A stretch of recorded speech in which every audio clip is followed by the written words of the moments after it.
Hi, my name is Holly and welcome to my channel, Holly Go Read. Today we're going to be talking about A Quiet Kind of Thunder by Sarah Barnard.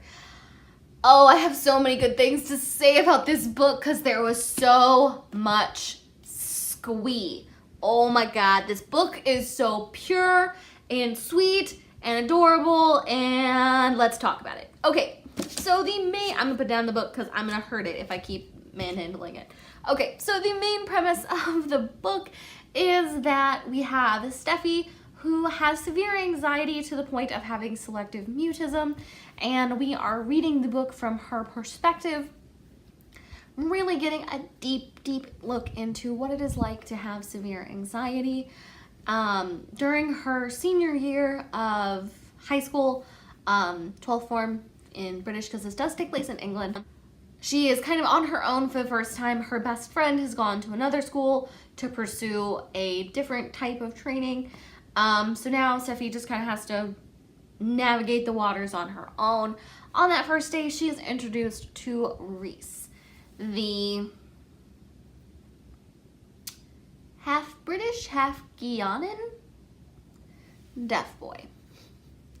So right up front, we've got some real good representation. We got anxiety, selective mutism, deafness, and biracial. Also, her best friend is the daughter of a refugee that her mom met, and she is also Black. Representation everywhere. Bless. Okay, moving on. So these two meet and start this adorable friendship based on Steffi's ability to speak a little bit of BSL, that is British Sign Language. And the two go back and forth. She's improving her BSL skills, which she's finding is giving her the ability to sort of improve her communication skills, as well as her friendship with Reese and her later relationship. So this is not a super plot book. This is very much a YA romance. It is the star of the show.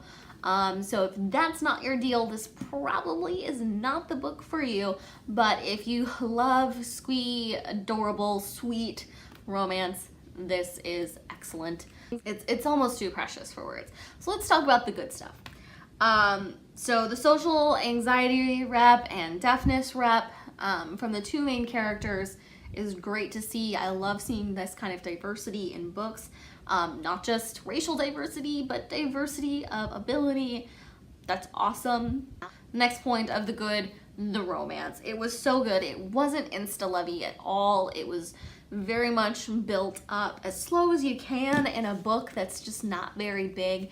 A lot of it also, let me see, the text goes by super fast because this is how they represent them speaking in BSL. They also talk a lot online. So that also, I mean, it looks like a fairly decent sized book, but it goes by very quickly. I hope you could see that. I have no idea. And they just have this really cute period of, does he like me? Does she like me? Kind of back and forth thing. It's just precious. Their relationship isn't perfect. They fight, they say stupid things, but at the end of the day, they're trying to make it work, and I really love seeing that. This was a very healthy teenage relationship. Another great point for this book, present and involved parents. It's one of the biggest complaints about one of the big complaints about YA is the parents just never seem to be present. They're totally up front and center in this book. Steffi has 4 parents because her parents divorced and both remarried. So she has 2 households of 2 very involved sets of parents. They don't always say the right things because they're people too. They're flawed, but also incredibly well-meaning. And you've got some great nuggets in there. So good. And again, I cannot overstate this, the diversity, the mental illness rep, the deafness, the people of color representation. I was not expecting it. I thought this was just going to be your run-of-the-mill, fluffy YA, and I was so pleasantly surprised. I rated this 5 stars. And again, for the not so good, there's not much plot. Again, if you are not interested in a highly romantic, character-driven novel, this is not going to be the book for you. This is, I mean, at the end of the day, I just said it's not really your normal contemporary romance, but it sort of is. Also, like, the last, like, this much of the book was very, very rushed. Things were not in a good situation. I was like, it cannot end like this. It cannot end like this. It doesn't. But it was a little rushed there at the end. My only complaint about a book that I thoroughly enjoyed, Steffi and Reese actually went on the top 10 OTPs for me. I'll link that video up there. That's how much I loved them. Of all the books I've ever read, and I've read a lot of romance stories, these guys made it into my top 10. It's that cute. So good. If any of this interests you at all, please give it a shot.